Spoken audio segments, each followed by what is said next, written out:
성령이 오순절 보혜사 성령이 임하시고, 그래서 거기 120여 명의 보인 성도들이 성령의 충만함을 입었다 그랬고, 그러니까 성령께서 온전히 그들을 주장하시고 성령께서 말하게 하심을 따라, 거기 4절에 보면 성령이 말하게 하심을 따라 다른 언어들로 말하기 시작하니라. 소위 방언이라는 것이 말이라는 뜻이니까, 그러니까 이건 성령께서 말하게 하심을 따라서 내가 막 하려고 노력해가지고 막 하고 막 배워서 하고, 오늘날에 그 문제가 많이 되는 건 우리가 잘 알고 있듯이 배워서 하는 것들이 많은 것 같아요. 근데 성경적 방언은 성령이 말하게 하심을 따라서 말하는 거예요. 그러니까 자기가 하려고 한 게 아니에요. 자기가 의도한 것도 아닙니다. 알지도 못하고, 여기서 말하는 방언은 물론 외국어입니다.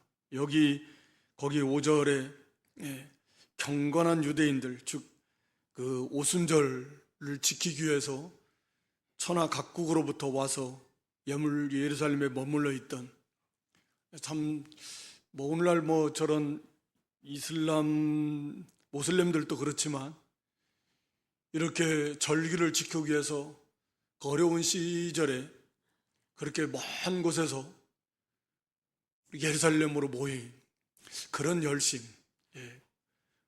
오늘 모슬렘들도 그렇게 성지순례를 일생에 한 번은 가는 게 꿈이다. 그걸 위해서 가고,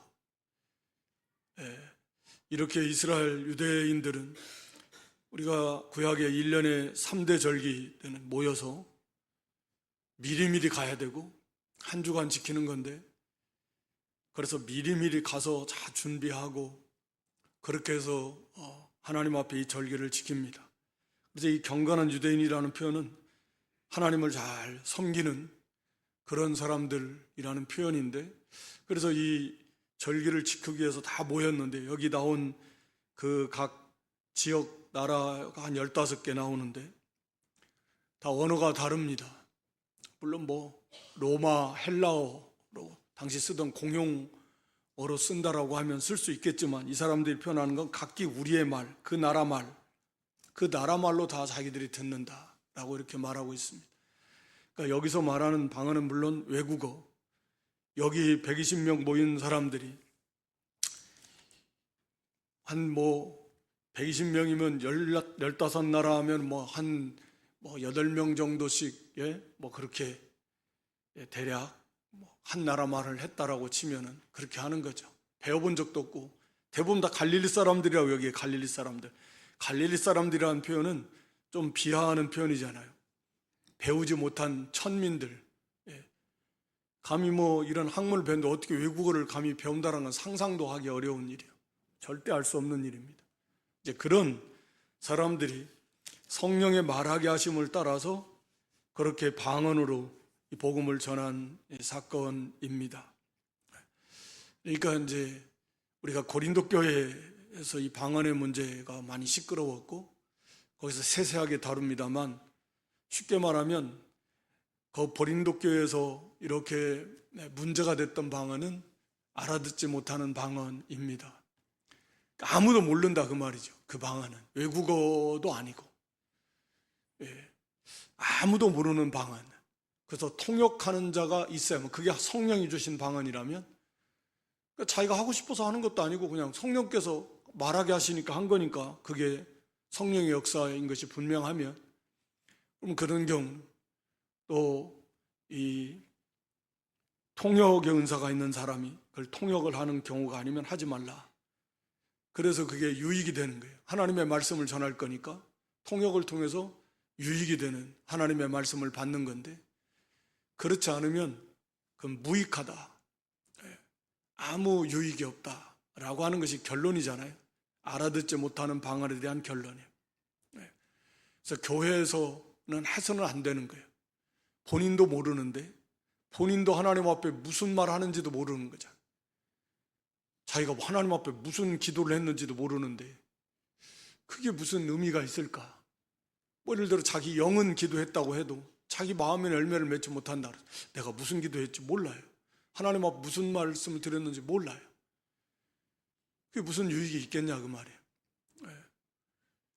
그러니까 하여튼 간에 근데 그게 이제 하여튼 우리 뭐 그 오순절 계통에서 한때 오늘날에도 좀 그런 경향이 있는 것 같아요. 우리는 이 안에 있으면 잘 모르는데 또 우리 교단에 오래 해서 계신 분들은 그냥 그렇게 잘 모를 텐데 그렇지 않은 경우들은 오늘날에도 이런 그 방언 같은 거 막 배워서 하려고 하고 그런 사람들이 꽤 적지 않게 있는 것 같아요. 진리를 모르니까 이제 그런 일들이 막 일어납니다. 그래서 좀 안타까움.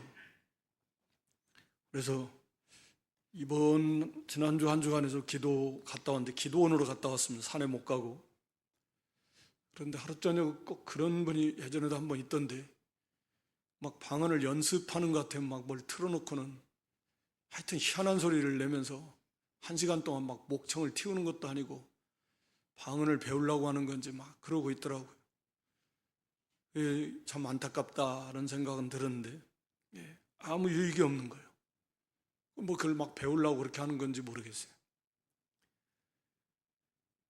그래서 여기 이 방언에 대한 기록도 이 사도행전에 보면 딱 오늘 본문 2장 4절하고 3군데밖에 기록을 해놓고 있지 않아요.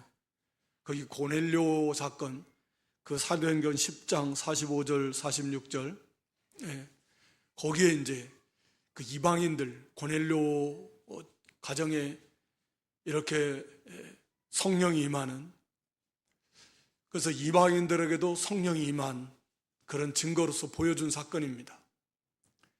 그래서 방언을 말했습니다. 그리고 또 한 가지는 그 사도행전 19장 에베소서에서 있었던 사도행전 19장 6절에 그 세례 요한의 그 할례를 받은 사람들, 그러니까 세례 요한의 할례를 받은 그런 그들은 이제 아직 그 유대교에서 또 이 세례 요한의 할례를 받았던 사람들, 그런 사람들에게도 이 성령이 임했다라고 하는 걸 말하는 거예요. 그러니까 오늘 여기 본문 여기 사도행전 2장에서 임한 그 대상들은 유대인들, 주로 유대인들이잖아요. 다 갈릴리 사람들이.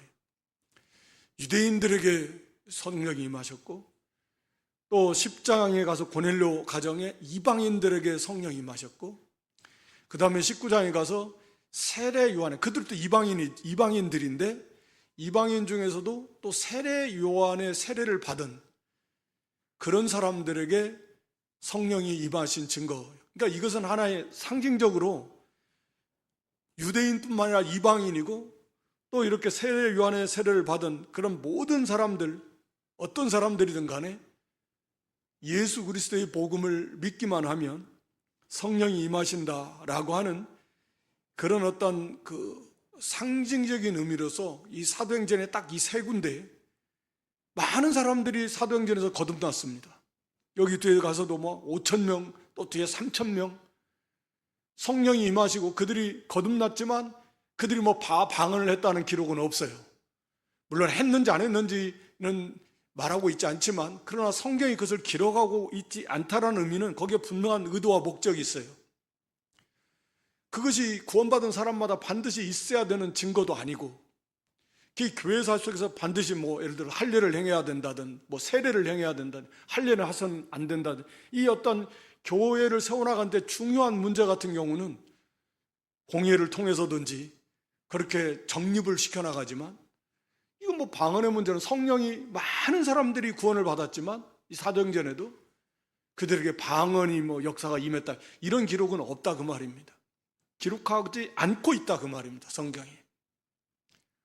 그러니까 그것은 이 공통적인 보편적인 현상도 아니고 교회사 속에서 계속 그것이 있어야 된다라는 의미도 당연히 아니고 이것은 오순절 보혜사 성령께 하나님이 이제 약속하신 뒤에 이제 우리 베드로의 설교를 통해서 바로 그 하나님의 약속의 이제 성취다. 그러면서 정말 중요한 것은 이제 성령 시대, 다른 말로 말하면 이제 베드로 설교 속에 나오는데 말세, 이제 말세가 시작이 되었다. 라고 하는 거죠.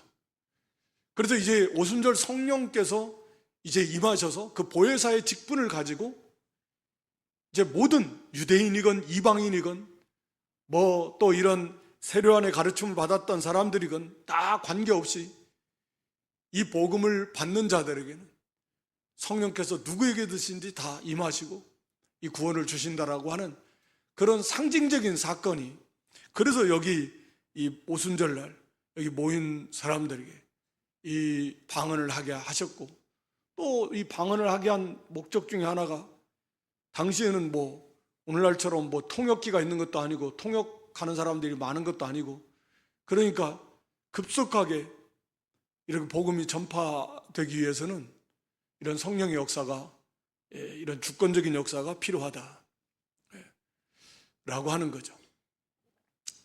하여튼 간에 뭐 이 방언에 대해서 그것은 교회사 쪽으로도 보고 나라도 보면 그렇게 말씀드린 성경이 이 방언을 말하고 있지 않다. 근데 그것을 뭐 성령의 은사 속에 사도 바울은 의도적으로 이 방언의 은사를 맨 마지막에 기록하고 있는데, 오히려 그걸 또 사용해서 야, 맨 마지막에 있는 방언의 은사도 없으면 그게 성령을 받은 사람이냐 뭐 이렇게 주장해가지고, 그래서 다 방언을 봐야 되고 그래야 성령을 받은 사람이다 이렇게 한때 막 많이 사람들을 호도했잖아요. 그럼 진리를 모르는 사람은 또 그런가 보다 해가지고, 그러니까 참 어리석은 거죠. 어리석은 겁니다. 하여튼 그래서 이 방언이 성령이 말하게 하심을 따라서 그렇게 자기들의 전혀 의도와는 상관없이 성령에 붙들림 당해서 이렇게 거기 모인 15이 나라의 말로 말하기를 시작했습니다. 그래서 그 5절 이하의 그 내용이 쭉 기록되는데 깜짝 놀란 그 사람들이 막 갑자기 많이 모여 있었는데 이런 소리들이 막 들리니까 이게 무슨 소리냐 그래서 금방금방 소문이 퍼지고 막 사람들이 모이기 시작하고 하니까 거기에서 각 나라 말로 하나님의 그 내용은 하나님의 큰 일, 11절에 그랬죠. 하나님의 큰 일을 말함을 듣는다. 그러니까 복음이에요. 하나님이 하신 큰 일이죠. 어마어마하게 큰 일, 이 창조 역사보다도 더 큰 일, 예수 그리스도 하나님이 사람이 되시고 오셔서 십자가에 죽으시고 부활하셔서 그래서 믿는 자의 구원을 주시는 이 어마어마하게 놀라운 일을 이 방언으로 복음으로 전하는 겁니다. 이 복음을. 그러니까 방언의 내용의 핵심도 복음입니다. 이걸 다 듣는 거예요. 방언은 말하는 역사지 듣는 역사는 아닙니다. 그렇게 해서 너무너무 당황해서 막 놀라며 당황했다라는 건 깜짝 놀라죠. 이게 정말 너무너무 놀란 거예요. 생전 듣도 보도 생각도 못한 일들이 일어난 거잖아요. 정말 그 당시에 그들의 입장에서는 너무 신기한 거죠. 갈릴리 사람들 전혀 무식, 한마디로 말하면 무식한 사람들인데 그들이 그 15나라 각 나라 말로 어떻게 알겠습니까? 저건 우리 말이다. 저건 우리 말이고 하니까 이제 알겠는데 그걸 다 듣는 거예요. 이게 어떻게 된 일이냐 막 깜짝 놀란 겁니다. 도대체 이게 무슨 일이냐 이게. 그런데 어떤 사람은 13절에 보면 또 조롱하면서 저들이 술 취했다. 마치 이들의 모습이 자기가 뭐 배워서 알아서 뭐 자기가 생각하면서 하는 게 아니고 성령의 말하게 하심을 따라 말하기 때문에 마치 뭐에 취한 것처럼, 뭐에 붙들린 것처럼, 술 취한 모습처럼 뭐 그렇게 이제 보였던 건 사실인 것 같습니다. 성령에 붙잡혀서 말하고 있으니까. 그런데 이들은 술에 취해서 자기들이 잘 모르는 소리, 유대인들이 볼 때는 다른 나라 말을 전혀 모를 거 아닙니까? 자기들이 못 알아듣는 소리만 저렇게 하고 있으니까 술 취해가지고 막 하는 소리처럼 그렇게 들릴 수도 있겠죠.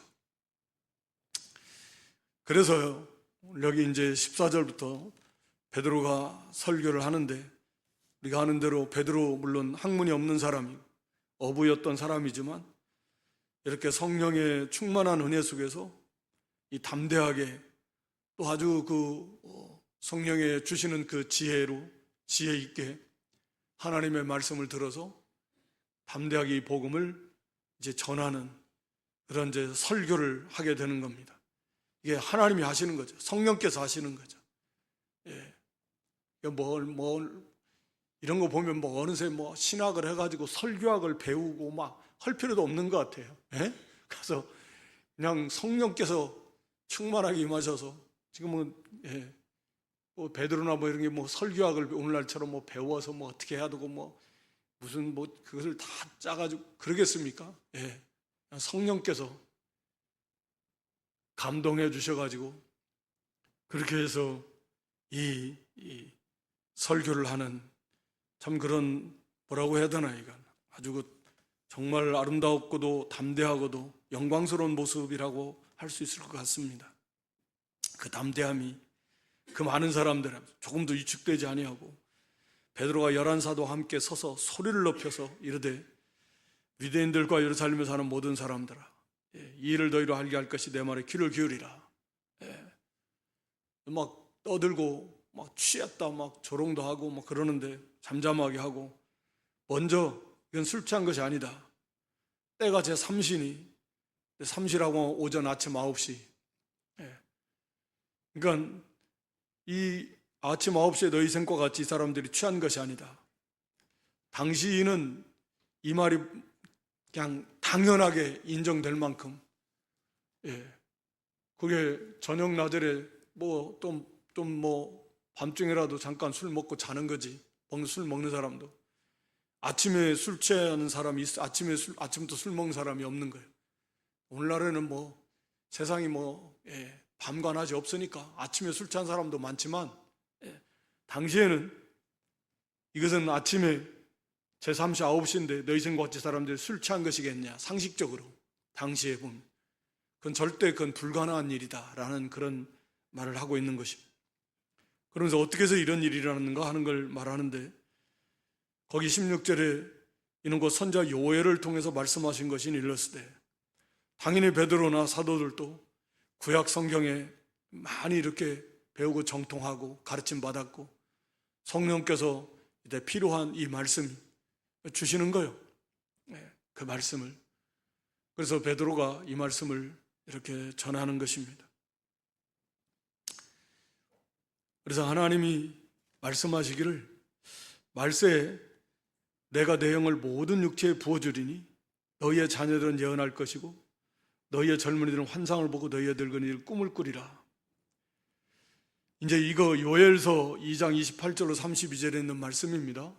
그 말씀을 사도 베드로가 들어서 바로 이 말씀대로 하나님께서 말세에 내 영을 성령을 모든 육체에게 부어주신다 라고 이렇게 하나님이 약속해 주셨는데 바로 그 말씀대로 지금 이루어진 것이다. 하나님의 영 성령께서 지금 우리에게 임하신 것이다 라고 하는 것을 말씀합니다. 근데 이제 그 내용을 보면 모든 육체에 부어준다.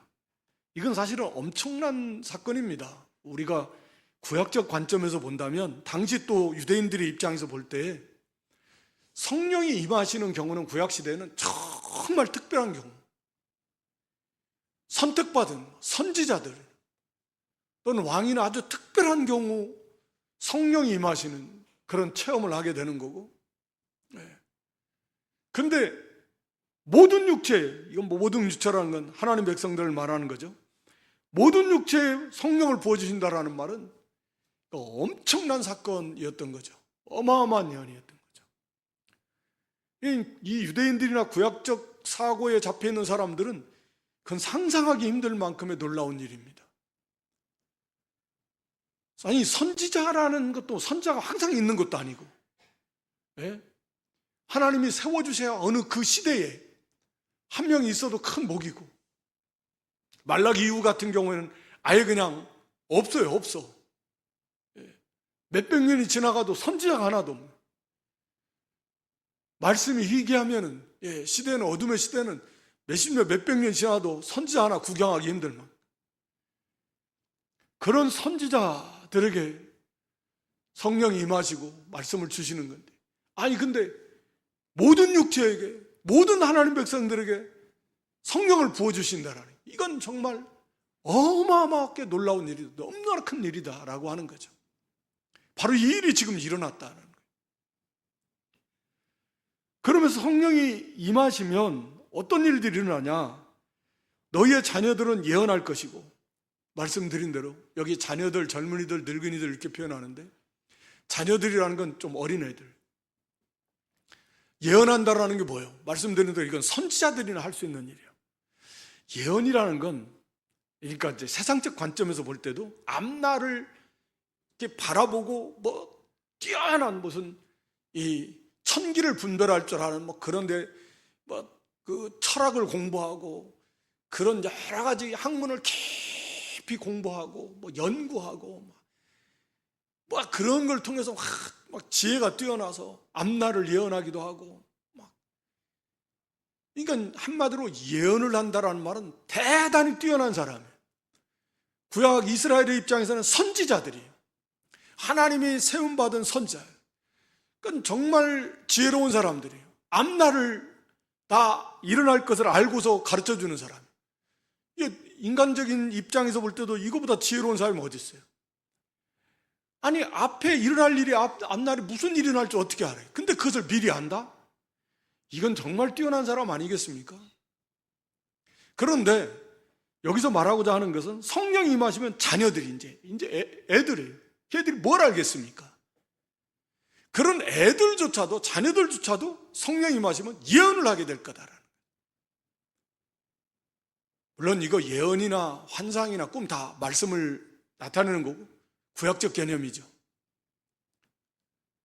이제 신약적 그 개념은 완성된 성경이니까, 성경이 완성된 다음에는 이 성경을 말씀하는 거고, 당시에는 이게 하나님의 말씀을 말하는 거예요. 근데 그 예언을 한다네요. 앞으로 되어질 일 하나님의 말씀을 받아서 그 말씀의 어린아이들임에도 불구하고 그 말씀이 믿어지고 깨달아지고, 그래서 그 말씀이 앞으로 되어질 그 말씀을 확실히 믿고 깨달으니까 이제 그것을 말할 수 있는, 그게 진짜 지혜로운 사람 아니겠습니까? 어린아이들이 세상적 학문은, 경험은 일천하지만 뭐 그런 거 가지고 구원 주는 거 아니니까. 아무리 그렇게 해봐야 뭘 알게, 내일 일도 모르는 인생이 뭐. 그런데 성령이 임하시니까 그런 그 어린아이들조차도 미래에 대한 가장 중요한, 너무나 중요한 그러한 구원, 심판, 그런 이 하나님의 말씀을 알게 되고 믿게 되고 깨달아지게 돼서 그것을 말할 수 있는 참으로 지혜로운, 세상 지혜로는 도저히 불가능하지만 이런 아이들조차도 그런 일들이 일어나게 될 것이다 라고 하는 거죠. 이런 일들이 일어나고 있어야 되죠. 우리의 자녀들에게도 진짜 하나님의 말씀이 믿어지고 이 아이들이 성령의 은혜 속에서 그 말씀이 깊이 아이들이 깨달아져서 이제 그들이 그것이 그들의 생각이 되고 또 미래에 대한 그런 관이 되는 것이고, 그래서 그것을 그들은 확신하고 알기 때문에 그것을 말하는 거예요. 앞으로 세상 이제 망하는데 예수님 재림하실 것이고 우리는 다 부활하게 될 거고 안 믿는 사람은 지옥 갈 거고 뭐 간략하게 중요한 것들을 말해. 천국에 가게 되는 거예요. 너무 중요하잖아요. 뭐 다 말하지만 세상 망한다. 진짜 그렇게 알고 있나? 언제 망한다. 우리 주님 재림하신다. 구원과 심판에 대해서 이 아이들에게 이 말씀이 심어지고 성령께서, 그래서 하나님의 말씀을 많이 어려서부터 배우고 그걸 믿고 깨달아서 그 아이들의 마음에 그 말씀이 새겨지고 자리를 잡아서 그들의 입술을 통해서 그것이 증거되고, 아이들도 그런 일을 하게 될 것이다. 여기 젊은이들은 환상을 본다. 이것도 물론 말씀이지만 특히 환상을 본다라는 개념이 그 미래에 대한 밝은 비전을 갖게 될 것이다. 그게 뭐냐? 하나님의 말씀에 대한, 말씀을 중심으로 한, 보통 시대나 그렇지만 우리가 젊은이들이여 야망을 가져라, 비전을 가져라, 그렇게 꿈을 이룬 세대다. 현실에 밟히고 치이고 짓눌리고, 그래서 이것도 포기하고 저것도 포기하고 3포 시대다 5포 시대다 포기하는 것들이 많고, 현실에 젊은이다운 기백도 없고 비전도 없고 세상적 개념이지만 그렇게 많이 표현하는데, 그러나 그런 사람들이 낙심하기도 쉽고 나름대로 뭘 했다가 금방 현실의 벽에 부딪혀서 금방 좌절하고 절망하고 그러기 쉬운 그런 때지만, 그런 젊은이들 성령이 임하면 그들은 환상을 보게 될 것이다. 하나님의 말씀 역시 똑같습니다. 말씀을 통해서, 그래서 정말 아름다운, 정말 반드시 이루고자 하는 그런 아름다운 가치를 확신하게 될 거고, 그것을 그들의 요셉처럼 하나님의 말씀을 비전으로 삼고 그것을 향해서 주와 복음을 위한 그런 비전을 가지고서 그리스도를 닮아가고자 하는 그런 영광스러운 비전을 품고서 문 영혼들을 구원하고자 하는, 정말 한 영혼, 육신의 조그마한 질병 고치려고 의사 되려고 얼마나 고생하고 노력하고 막 하고, 한 영혼을 구원해내는 상상도 할 수 없는 가치 있는 그런 비전을 품고, 그런 그 젊은이들 속에 말씀 중심의 환상이 그들에게, 그 말씀이 환상으로 비전으로 심어지게 되고 그것을 바라보고 그것을 향해서 나가게 될 것이다. 이게 성령께서 임하시고 성령에 붙잡히고 성령의 뜨거운 역사 속에서 나타나는 현상들이에요. 그런데 그런 것이 없다라고 하면 이게 성령이 하시는 일인데, 뜨겁게 한다고 그러지 않을까? 우리를 뜨겁게 하고 하나님의 말씀에 막 마음이 뜨거워지고, 그래 우리도 이 말씀대로 사도처럼, 바울 사도처럼 예전에는 이런 막 꿈을 가졌던 교회 안에 청년들이 얼마나 많았겠습니까? 어떤 사람들은 막 중학교 때부터 초등학교, 중학교, 고등학교 막 서원하고 그런 꿈을 품고 그런 비전을 가지고 그 환상을 보는 거예요. 야, 이게 내가 나아가야 될 길이다. 이런 멋진 정말 가치 있는, 그리고 너무나 놀라운 영광스러운 그런 비전을 품게 될 것입니다. 이게 성령이 하시는 일이에요. 여기 늙은이들은 늙은이라는 표현이 표준말인지 성경에 그렇게 우리는 자칫 이것을 비하하는 표현이고 버릇없는 표현으로 읽을 수 있지만, 하여튼 늙은 사람들은 꿈을 꾼다, 마찬가지입니다. 늙은 분들이 무슨 꿈을 꿉니까? 기껏 해봐야 대부분 그렇습니다. 그냥 건강하게 자식들한테 부담 안 주고, 죽을 때까지 그냥 이렇게 내 손으로 내 발로 걸어다니고, 그게 꿈이라면 꿈이에요. 세상 사람들 자식들에게 막 짐 줘가지고 막 이렇게 막 몸 아파가지고 그거 기껏해야 그런 거지 무슨 꿈이 있겠습니까? 그러나 성령 안에서 연세가 많은 분도 꿈을 꾸는 거예요. 젊은이들처럼. 그 놀라운 꿈, 헛된 꿈이 아니라 놀라운 꿈, 영광스러운 꿈, 소망을 가지고서 그렇게 나도 예수님을 닮아가 예수님 같은 형상으로 만들어지고, 하늘의 소망, 부활 영광, 부활의 소망, 모두 한 사람이라도 더 많은 사람을 옳은 대로 인도한 자는 하늘의 별과 같이 빛난다는 그런 꿈을 가지고, 이게 소망이 날로 날로 새로워지고, 그리고 속사람이 날로 새로워지고, 그런 꿈이 없는 게 아니에요. 놀라운 꿈. 더 꿈을 꾼다 그래요. 꿈을 꾸는 거예요. 얼마나 놀라운 일입니까? 반드시 이루어지는 영광스러운 이 꿈을 꾸게 되는 거예요.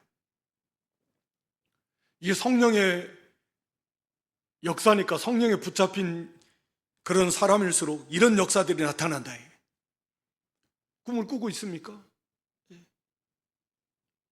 말씀을 붙잡고 그 약속하신 그 영광의 소망을 붙들고 거기에 좀 더 참여하기 위해서, 좀 더 영광스러운 구원에 참여하기 위해서, 좀 더 놀라운 하늘의 그 영광, 그 주님을 또 만나볼 부활의 몸, 하나님의 나라, 약속한 기업, 이 모든 것들을 바라보면서 그런 그 새로운 그런 소망을 가지고서 그렇게 꿈을 꾸면서 그걸 이루기 위해서, 그걸 향해서 나아가고 있냐 그 말이에요. 이게 연세의 나이가 상관이 없는 거예요. 어린아이건 젊은이건 늙은 사람이건 성령이 임하면. 그런데 이게 그냥 짓눌려가지고 염려나 근심과 걱정에 빠지고 막 세상 사람은 별 볼 없이 아이고 뭐 자식들에게 짐이나 안 되면 뭐 그러기를 기도하고 뭐 어떻게 그냥 살 때까지 그냥 건강하게 해주세요. 좀 그 정도면은 너무 좀 아니잖아요. 이거 꿈을 꾼다 그러는데, 꿈을 꾼다 그래. 막 새로운 꿈을 꾸고 하늘의 영광의 꿈을 꾸고 그 비전을 품고, 이게 성령이 하시는 일이다 그 말입니다. 그러니까 얼마나 성령께서 내 안에 역사하시고 내가 성령의 인도를 많이 받고 있냐 하는 많은 그런 증거들이 있는데, 오늘 여기 본문에 이 말씀대로 바로 이런 우리로 하여금 환상을 보고 꿈을 꾸게 하는가, 그래서 이걸 향해서 달려가고 있는가, 그걸 쫓아가고 있는가, 그렇게 하고 있는 거예요. 그렇게 성령께서 우리를 그렇게 인도해 가고 있는가라고 하는 것을 통해서도 우리가 어느 정도 성령에 붙잡힌 정도, 어느 정도 붙잡혔냐 도대체 라고 하는 걸 어느 정도 진단할 수 있지 않을까요? 18절에 가서 보면 그때 내가 내 영을 내 남종과 여종들에게도 부어준다. 이것도 같은 맥락이에요. 물론 다 우리가 하나님의 종들인데, 남녀 여자는 당시에 이건 심지어는 종들이라면 실제적으로 종이다.